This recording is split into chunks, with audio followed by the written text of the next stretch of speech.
أعوذ بالله من الشيطان الرجيم. بسم الله الرحمن الرحيم.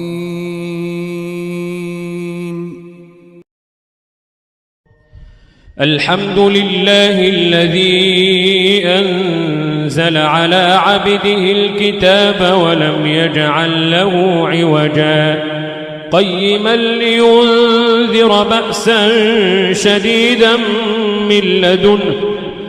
ويبشر المؤمنين الذين يعملون الصالحات أن لهم أجرا حسنا ماكثين فيه أبدا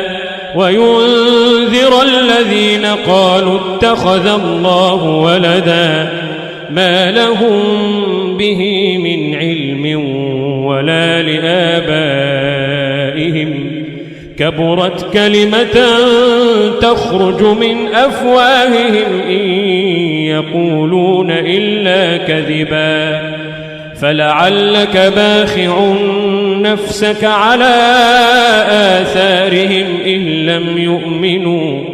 إن لم يؤمنوا بهذا الحديث أسفا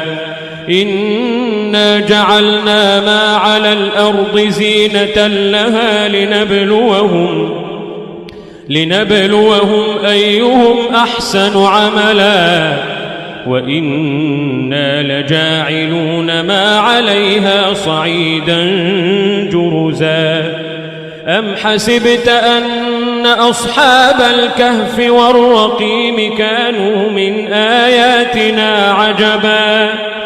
إذ أوى الفتية إلى الكهف فقالوا ربنا آتنا من